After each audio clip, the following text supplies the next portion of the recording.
Welcome back. Sitting down with me to talk about peer support happens to be Patricia Sokoloski. I got it. She is the manager for the peer support services for the Southeast Ontario. She'll tell you more about it in just a moment. Welcome. Thank you very much. Thank you for having me. Tell our viewers. What my actual, the whole The title? whole thing. The whole thing, please. So I'm the Peer Support Services Manager for Peer Support Southeast Ontario. That's a lot. I mean, It sure is. put that on a business card, it would have to go wrap right around. It does. So you're here today, and there actually is a peer support center here in Brockville. Yes, it is. It's fairly new. Where is it located? It's on King Street. Don't ask me- 189. Yeah. Mhm. So Yeah. it's located right next to, there's a pizza place, and then there's, I think, a thrift store. So we're smack dab in the middle of that. Oh. It's a brand new location too. So it's fairly, I'd say about a few months old.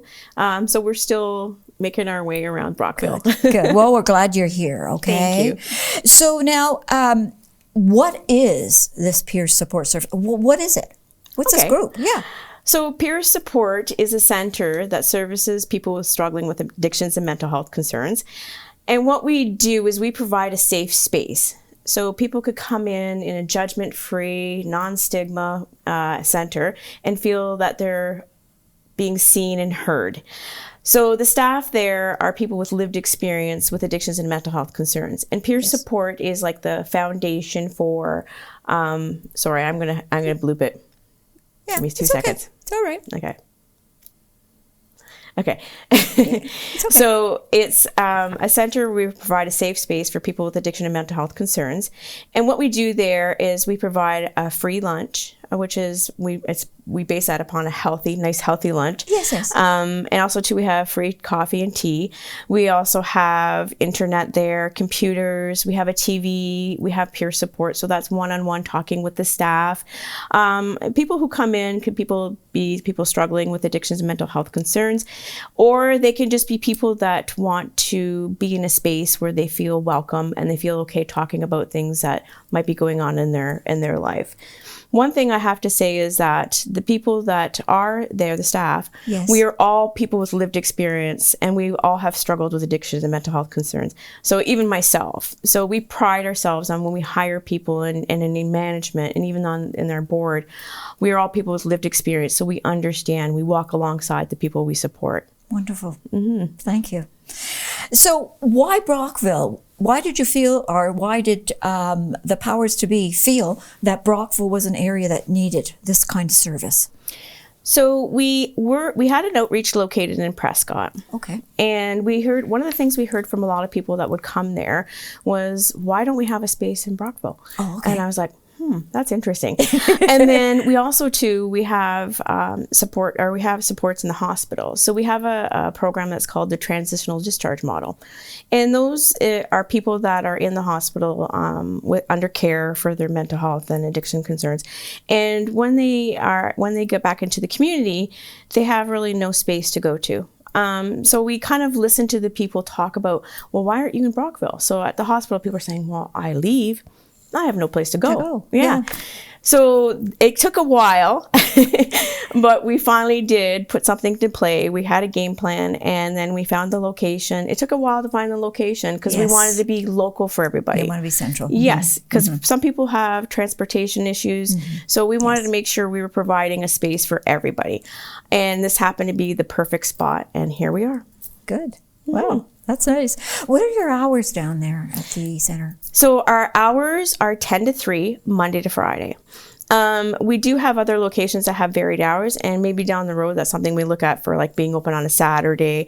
But right now, currently, we're Monday to Friday, 10 till 3. 10 until 3. Yes. So if anybody wants to go in and just even have just a coffee and have a chat. Yes, they're they more can. than welcome. They can. The age for coming into our door is 16 and up. Yes. And we ask people who come into our space that they cannot come under the influence, Right. because we're trying to support people that, they might be in recovery, Right. and they might want, as something like somebody coming in under the influence might trigger them. So we want to make sure that we are providing a safe space for everybody. So we ask people, if you're under the influence or if you've used, please don't come into our space, come another time. Yes. Yes. Okay. So the funding for this particular, for Brockville to have this peer support services, where's the funding come from? Ontario Health. So good. it Okay. used to be the LIN, and Yeah. now there's been so many different changes. So it's Ontario Health that we get funded through. Yeah. So now your role as the manager, what do you do? Well, that's a loaded question. Okay. So I coach and support the staff that are in the center. And what I do is I oversee the daily operations within that center. So if there's any issues that might come about, whether it be dealing with difficult situations, or it might be something that staff need, like they question, they want clarification on, that's what I'm there for. And I'm also there to meet with community partners and talk about the services that we do provide in our area. And it's, I like to think of myself as, I always think of as I'm trying to empower staff to be, successful in their role, because it's a difficult job.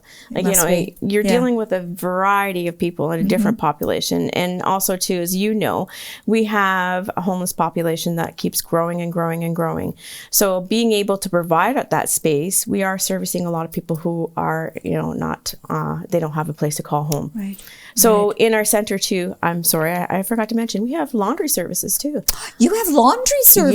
Yes. So having clean clothes is a part of our wellness, I think. Yes. So we have a laundry there, so people can sign up and they bring in their laundry and they do their laundry. We provide the soap and the fabric softener. And we feel that that's a part, like I said, about the wellness. Having clean clothes on feels really good. So we're able to do that. It's something that I think is a great benefit for a lot of people, especially with the price of laundry mats. Well, this is it. Yeah. This is it. So do you have like a sessions or a group session or on a specific topic that is offered at the center? So we are non-clinical. Okay. So we don't have anything like where we sit down in a group and talk about like their mental health. Right. So we do have a calendar though that's on our website for PSSEO. And on that calendar, we have groups and activities to support people in their wellness. And a lot of the times they are great activities and groups because we ask people who come to our center, the peers that come to our center, what would you like to see us do? What would you like to do for your wellness? Okay. What kind of group or activity would you like to do? And a lot of times it's like, doing a craft or doing some drawing, or maybe it is a group, like a coffee group where we sit around and we talk about the day's events, or we can talk about what stuff is going on in our world. It's geared towards the peers that come to our center. That's wonderful. I like that idea. I know, right? Yeah. Well, it's more inviting for the people too. Oh, yes. Yes. Because you get an input. So you get an input, how does your wellness look? And what can we do to support you in your journey to wellness? Ah, Yeah. it's good. And it's needed. It's very really much needed. so. So people, if someone is interested, but they have other questions and things like that, what do they do? So they can reach out to me. Okay, and how do they reach out to you? So if you look on our website, my information is there. But also too, if you touch base with the Brockville Centre, they have all my information. And a lot of times people will call just to find out, what do I need to get into the center? Do I need a referral? And it's like, no, we don't. You don't need a referral. Just walk through the door. But like I said, you respect. We have code of conduct and we have guidelines that need to be followed to ensure the safety of the center. So we just ask people to do that. But if anybody has any questions, they just can touch base with me. That's wonderful. Yep, I can answer them all. You can To the best of my ability. That's good. Well, thank you very much for sitting down with me and Thank talking you. about this. I think it's great to have this. I think It is. Yeah. You're It going to be is. busy. You're going to be busy. Well, we are seeing an increase in numbers. Yeah. And we also have we have other streams of services. So people are accessing and questioning about the other services that we do provide. But right now the focus is the center and, growing population. And it is wonderful. And it's a good connection. I love to see the smiling faces. I love to hear people's stories. It sits good with my heart. So. And you know that you're benefiting that person Yes. by being in the position that you're in. Yes. Thank you, Patricia. Really, Thank you really very much for having appreciate me. it.